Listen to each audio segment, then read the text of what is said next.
y tú eres el Dios de mi vida, el Dios que me cuida, el Dios que me inspira, eres tú.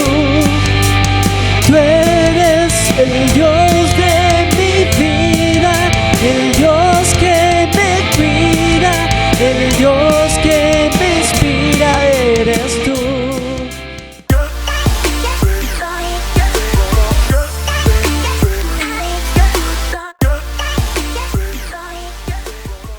Tres enseñanzas de Juan Bautista. Él nos dejó muchas enseñanzas. Sin duda usted lee a Juan Bautista y encontrará que en su predicación hay muchas enseñanzas. Yo solamente quiero hablarles de tres en esta mañana por cuestión de tiempo, y vamos a ir a la palabra. Evangelio de Juan capítulo 3. Evangelio de Juan capítulo 3. Estos días hemos estado hablando de este hermoso evangelio. Y 8 días hablamos, ustedes recuerdan, del nuevo nacimiento. Ahora vamos a hablar de ese mismo capítulo 3, pero a partir del verso 22. ¿Estamos de acuerdo?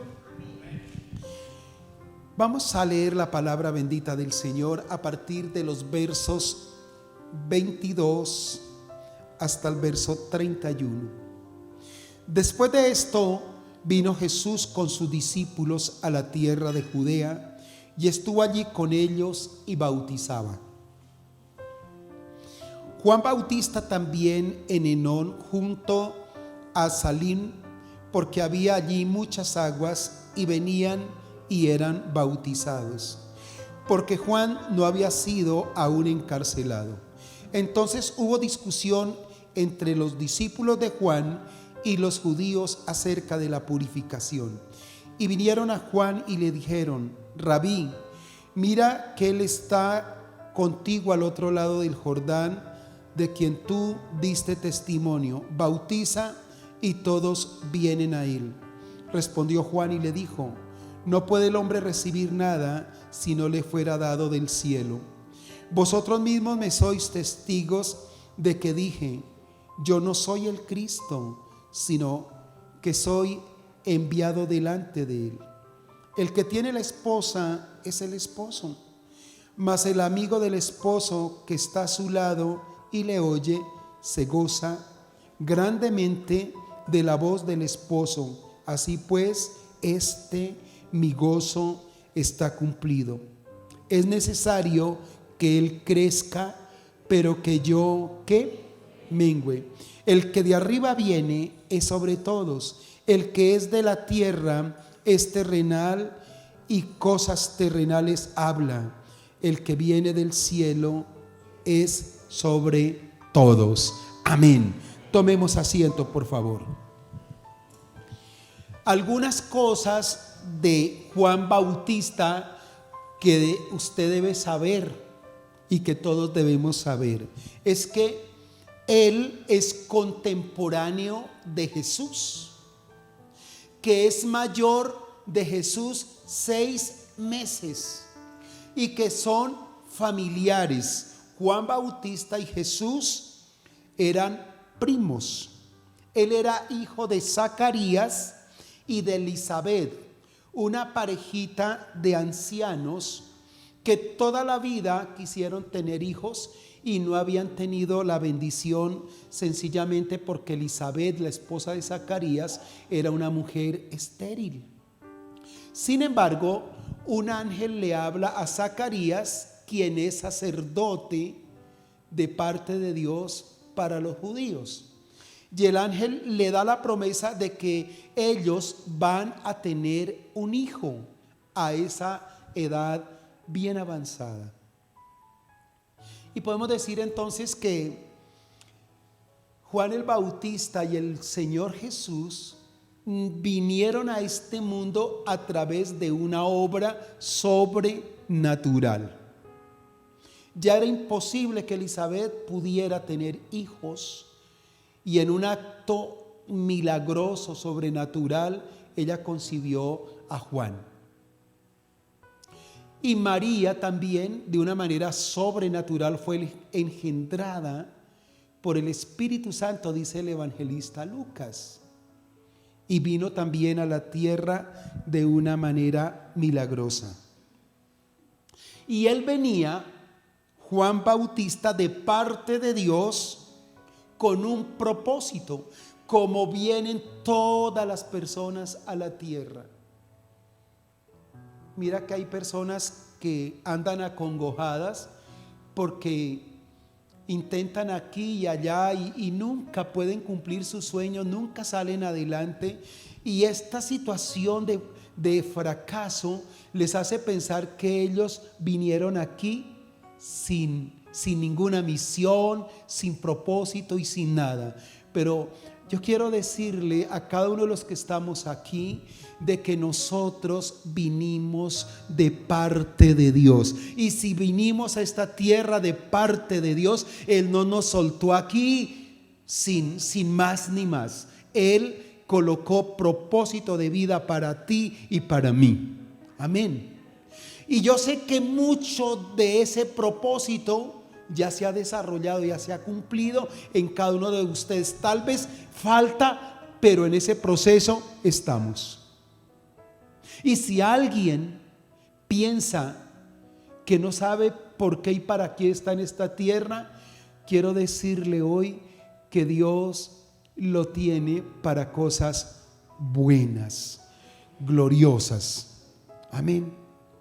Quizá el haberse casado y ser padre de familia, ser esposo, hacía parte del propósito. Quizá conocer los caminos del Señor era parte del propósito. Servirlo como lo está sirviendo es parte del propósito, pero aún debe preguntarse: ¿y qué más tiene, Señor, para mi vida en esta misión? Y muy seguramente el Señor le dirá. Juan Bautista vino para abrirle camino a Jesús. Vino a ser el precursor de Jesús.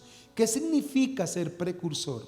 Los que nos enseñaron la historia patria sabemos que Antonio Nariño fue a Francia y se empapó con todas las ideas revolucionarias de la Revolución Francesa y se llenó con todas esas ideas y llegó aquí a América, lo que conocemos hoy como Latinoamérica, y empezó a infundir esas ideas a través de ese mensaje, de ese contacto verbal que tenía con todas las personas aquí que anhelaban romper el yugo de esclavitud que tenían con los españoles.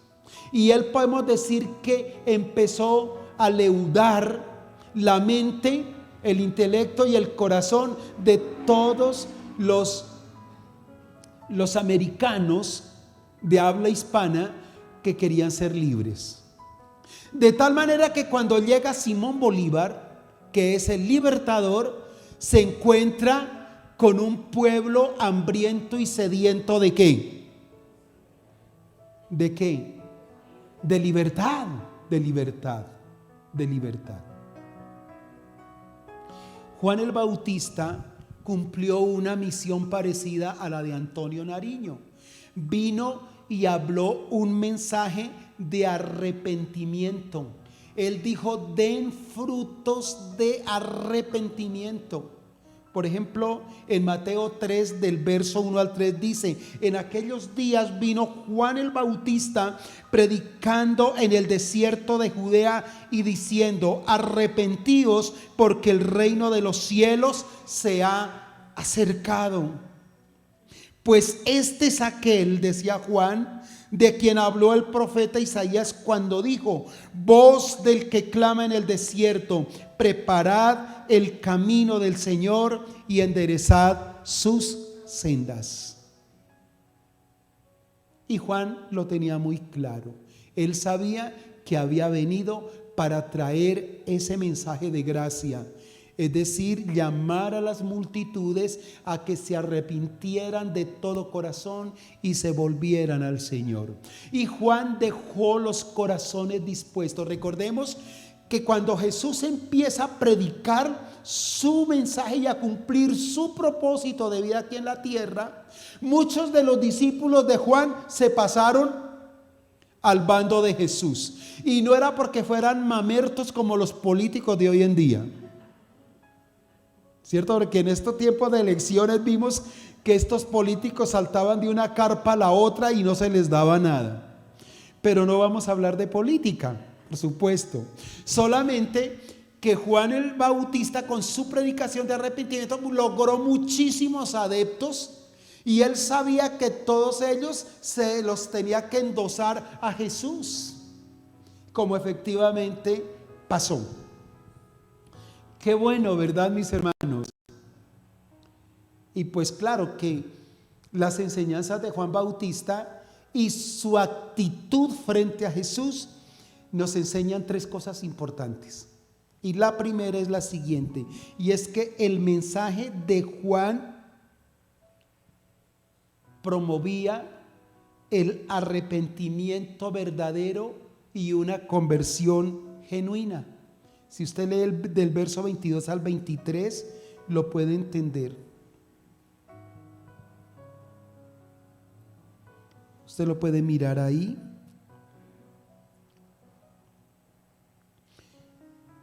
Cuando dice que Juan bautizaba, el bautismo era una señal de arrepentimiento, pero también el bautismo invitaba a un arrepentimiento profundo. En Marcos capítulo 1, verso 1 al 4, para los que están tomando apuntes, dice que Juan bautizaba en el desierto y predicaba el bautismo de arrepentimiento para perdón de pecados. Entonces, tratémonos de meter un poquito en el contexto de Juan Bautista. Cuando Juan Bautista nació, era niño y creció, toda la comunidad judía tenía la religión judía, predicada y enseñada por los fariseos y los escribas. Y la liturgia de ello era ceremonias que hacían en el templo, sacrificios, ¿verdad? Celebraciones de fiestas solemnes. Y su predicación se basaba en la ley de Moisés y los escritos de los profetas. Y la ley exigía cumplimiento, y todo aquel que cumplía la ley según los judíos hallaba la gracia de Dios. De manera tal que si alguien no cumplía los ritos exigidos por la religión de los judíos, podríamos decir que recibían la ira de Dios y no eran llevados a vida eterna. Eso era lo que había. Pero Juan llega con un mensaje de gracia. Y entonces, dicho de otra manera, como que Juan les dice: mire, ustedes no necesitan, como digamos requisito para la salvación, cumplir los mandatos de la ley solamente. Si ustedes practican la ley, tratan de cumplir los mandamientos, pero si no hay un arrepentimiento profundo, sincero del corazón, nada que hacer. Están, digamos, perdidos, están desfasados, están dando golpes a la topa tolondra. Y él les dice eso: cumplan la ley, pero antes de cumplir la ley, primeramente cambien su corazón, abandonen el pecado y arrepiéntanse de todo corazón. ¿Qué es arrepentirse uno en la vida? Pues sentir dolor. Primero, tener una conciencia de que hay cosas que hacemos mal, que afectan el corazón de Dios y que le hacen daño a otros, y que yo debo sentir, después de que soy consciente, tengo que sentir un dolor muy profundo en mi corazón que me lleva a no volverlo a hacer. Entonces, el arrepentimiento es eso. Y lo predicó Juan el Bautista, lo ratificó Jesús, luego lo ratificaron los discípulos después de que tuvieron ese encuentro con el Espíritu Santo, que se llamaron apóstoles. Y hoy se predica en las iglesias. Y hoy les digo, como dijo Juan Bautista y como dijo Jesús, es necesario que todos nosotros cada día revisemos nuestra vida y nos arrepintamos de todo lo que hacemos de mal y pidamos perdón, no solamente a Dios, sino a las personas que afectamos con nuestras actitudes. Mira que los apóstoles en Hechos 3:19 también le hablaron a las gentes sobre la importancia del arrepentimiento. Pedro, en su discurso a los judíos, ese mismo día, cuando fue lleno del Espíritu Santo allí en Pentecostés, les decía: así que arrepentíos y convertíos para que sean borrados vuestros pecados, para que vengan de la presencia del Señor tiempos de refrigerio. Entonces, lo primero que nosotros tenemos que entender es que el mensaje de Juan promovía un arrepentimiento sincero y una conversión. Entonces, arrepentirme es dolerme de lo que hice de todo corazón, pedir perdón y proponerme en la vida no volver a embarrarla de esa manera. Hay parejas que se piden perdón una y otra vez y siguen en las mismas, y a veces cada día peor. ¿Sabe por qué? Porque no ha habido una conversión. No ha habido una conversión. Entonces el mensaje de Juan proponía eso: arrepiéntase de todo corazón, apártese de los pecados, pidan perdón. Y el arrepentimiento sí exige una conversión, es decir, un cambio, una transformación total. Antes de nosotros tener la experiencia con el Señor Jesús, de rendirnos a Él, yo creo que aquí la mayor parte éramos groseros, ¿cierto? Éramos guaches, atarbanes, y para todo era groserías. Hablo por mí. En mi léxico, de 100 palabras que yo decía fácilmente, el 50% eran groserías. Madrazo iba, madrazo venía. Cuando estaba clavando una puntilla y se me iba el martillo al dedo gordo, yo no decía gloria a Dios, aleluya, pero tampoco suelte esa palabra que se le vino a la mente. Entonces, mis amados, el evangelio, o mejor, el mensaje de Juan, no evangelio de Juan, sino el mensaje de Juan, siempre mostró un mensaje de gracia, porque dice: basta que ustedes se arrepientan de todo corazón, que pidan perdón y que haya una conversión. Entonces, el mensaje de él fue un poco más allá, muchísimo más allá de lo que era la ley, que se quedó: cumpla la norma, pero aquí por dentro no estaban modificados, no estaban cambiados. Y el mismo mensaje de Juan lo predicó Jesús hasta todo el tiempo que estuvo aquí en la tierra, y es el mensaje que hoy nosotros como discípulos de Jesús lo hacemos. Lo segundo que nosotros aprendemos de la vida de él y de sus actitudes frente a Jesús es que el servicio del Señor no admite competencia. ¿Por qué lo digo?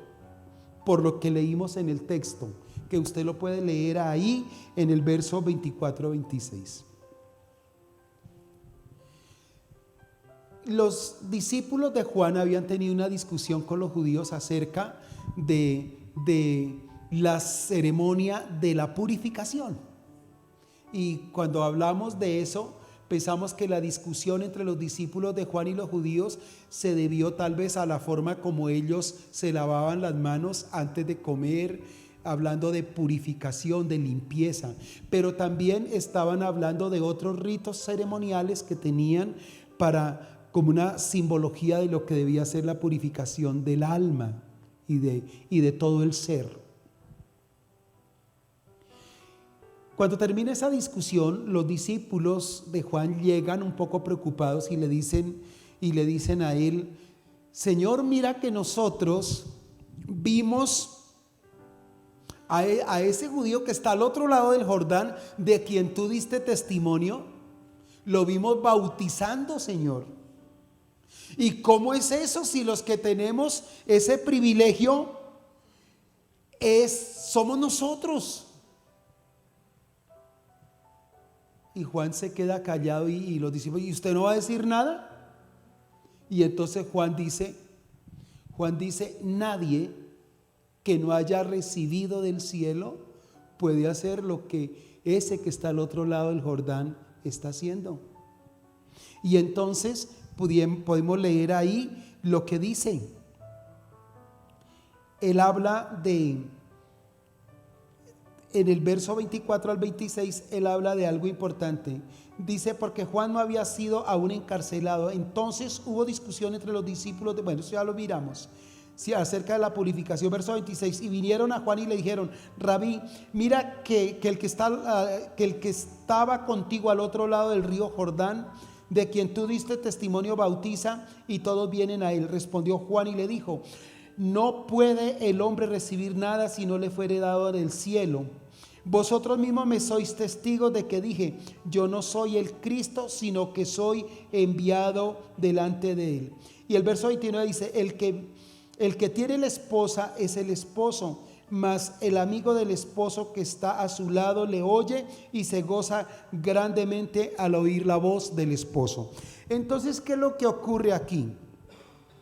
Los discípulos de Juan sienten celo porque Jesús está allí bautizando, y ellos sienten que le llegó una competencia. Entonces ellos ven como este asunto como un negocio. ¿Cuántos tienen negocios acá? Levanten su mano. Los que tienen negocio, tiendas, locales. Bueno, que honestamente, ¿qué pasa cuando a su lado le montan un negocio de lo mismo? ¿Usted qué dice? Usted dice: ay, Señor, bendiga a ese pobre hombre, Señor, levántalo. ¿No es cierto que allá por dentro nos pasa algo? Sentimos como cierta envidia, como alguna preocupación. Y es natural que usted sienta eso porque es un ser humano. Por eso estamos aquí en la iglesia, avanzando cada día para la palabra, para que cuando le monten otro no sintamos envidia. Y entonces los discípulos vieron que eso era una competencia. Y Jesús les dice: no se preocupen, es que Él tiene que hacerlo, porque Él es enviado de Dios para eso. Yo simplemente soy alguien que le estoy abriendo camino. Soy solamente eso. Y sabe, mis hermanos, la competencia solamente es, si tiene algo de bueno, la competencia es en el campo de la producción económica, del mercado. Solamente la competencia se debe dar en ese escenario, en lo demás no. ¿Por qué es buena la competencia en ese escenario de la producción y la economía? Porque cuando hay competencia, ¿qué bajan? Los precios, y eso para el consumidor es bueno. Pero también la competencia hace que la gente se preocupe por elaborar mejores productos, es decir, porque haya calidad en la producción, en la oferta, y eso beneficia en últimas al consumidor. Imagínese cuando no hay competencia, la gente pone los precios que quiera y la gente dice: pues trágueselo así, ay, perdón, ¿sí?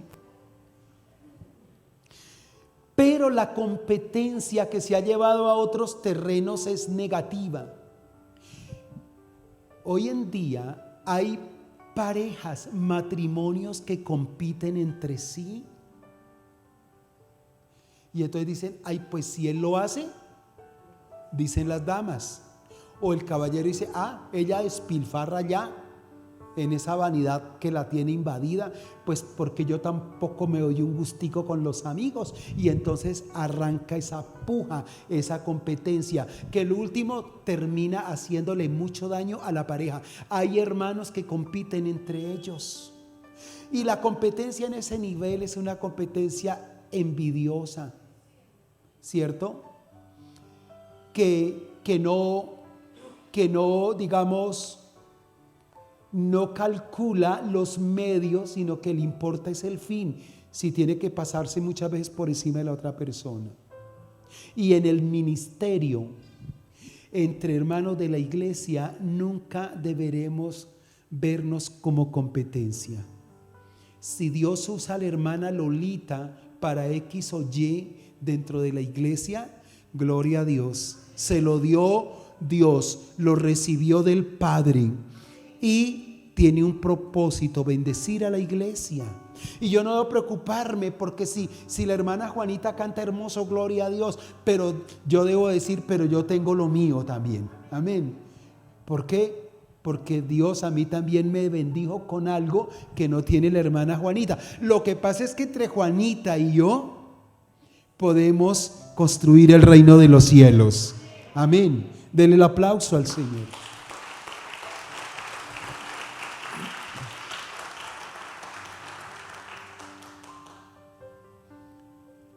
Recuerde que el Señor dijo que Él nos dio dones como Él quiso y de acuerdo a nuestras capacidades. Solamente que yo tengo que pulir ese don. Si yo tengo una buena voz, no debo quedarme ahí, debo mejorarla, ¿cierto? Si Dios me dio la capacidad de tocar la guitarra, no debo quedarme ahí, debo cada día de hacer que ese talento o don, como su merced lo quiera llamar, cada día crezca y esa guitarra se oiga mejor, esa voz se oiga espectacular. Si Dios nos está usando para orar por los enfermos, cada día yo debo decirle, Señor, respáldame cada día más y haz que tú, Señor, seas glorificado, que esa es la tercera enseñanza. Entonces la primera es que el mensaje de Juan es un mensaje que promueve arrepentimiento, perdón de pecados y conversión. La vida que es tocada por Jesús tiene que ser totalmente cambiada. No podemos seguir en la iglesia diciendo que somos cristianos si no tenemos frutos dignos de ser cristianos. Yo sé que usted batalla cada día con el carácter. Cada uno de nosotros tenemos ese tipo de dificultades, pero tiene que usted meterse aquí en la mente y en el corazón que yo debo ir progresando cada día, ir cambiando. En todo, mis hermanos. Si yo era déspota con mi pareja, yo sé que tengo que empezar a tratarla con cariñito, con amor, con palabras bonitas, con detalles, ¿verdad? Eso lo tengo que hacer. Y eso no me lo tiene que decir nadie, porque me lo dice el Espíritu Santo allá. Y sobre todo cuando hemos sido necios, cuando hemos sido ásperos, porque a veces no somos ásperos, como dicen los jóvenes, somos reásperos con las personas. A veces tratamos duro, ¿cierto? Y a veces insultamos. Y si ha pasado eso, que cuando usted le ha pegado una emparejada así que lo ha dejado sentado, allá por dentro hay algo que le dice, la embarraste. ¿Y usted qué dice? Ay, sí, Señor, así es.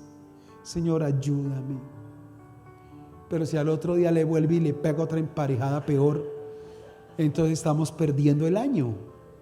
Ahí no ha habido ni está habiendo una conversión. La segunda enseñanza de Juan Bautista es que no hay competencia. Nosotros como cristianos no debemos competir. No debemos competir con los miembros de nuestra familia, no debemos competir o reñir con el servicio que prestamos en la iglesia, con lo que otros hacen. Y es saber que Dios le dio a esa persona para un propósito y que a mí también me dio para otro propósito. Cada uno en lo suyo, pero todos ayudamos a crecer a los demás. ¿Estamos de acuerdo? Y lo tercero es que cada cristiano debe tener claro su misión y su llamado en el reino de Dios. A mí me llama poderosamente la atención cuando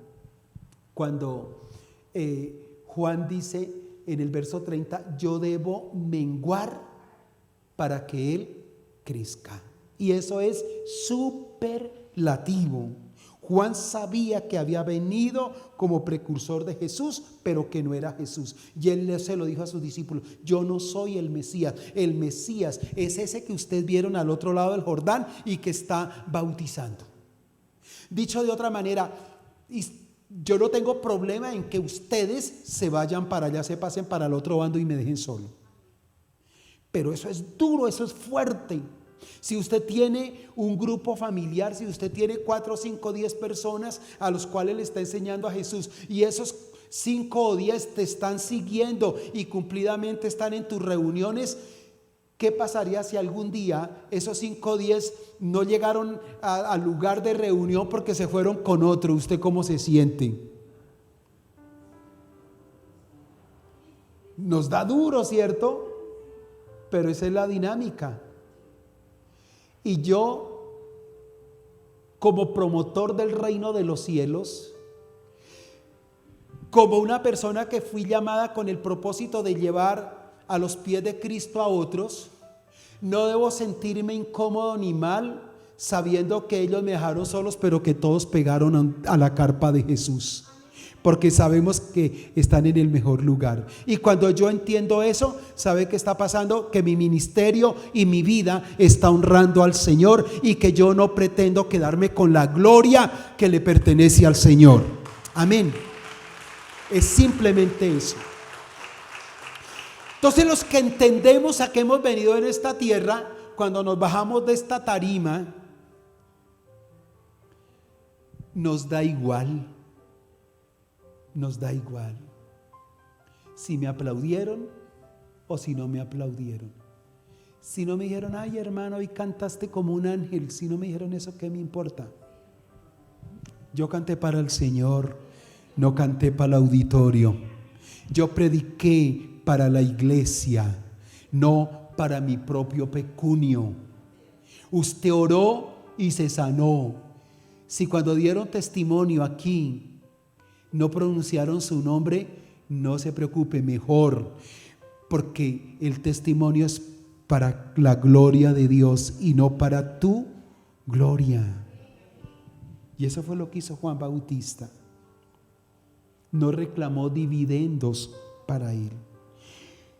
Y él colocó aquí la figura del novio y de la novia. Dijo, cuando están los novios y se van a casar, el amigo del novio está al lado del novio. Quiero decirle que en esos tiempos de Jesús, y con esto termino, era costumbre que en las bodas, el amigo, los novios siempre tenían un amigo que era como el más cercano, y ese amigo hacía todos los preparativos para la boda y era el que traía a la novia de su casa y se la presentaba o se la traía al novio. Hoy día en una ceremonia de casamiento, quien entrega a la novia muchas veces el papá o siempre es el papá. En su defecto lo entrega el hermano mayor, una persona que de alguna manera representa una autoridad para esa novia.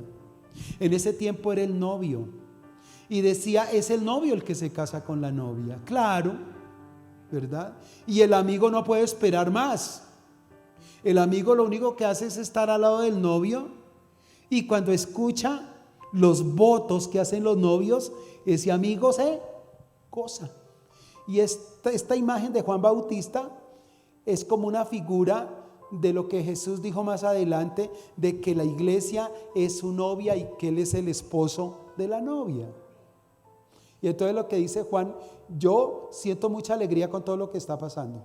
Yo siento mucho gozo de que ustedes estén pasando al campamento de Jesús y siento mucho gozo que ustedes se queden con Él porque Él es el mejor predicador, Él es mejor que yo. Y eso me habla exactamente de eso. Cada cristiano debe tener claro su misión aquí en la tierra.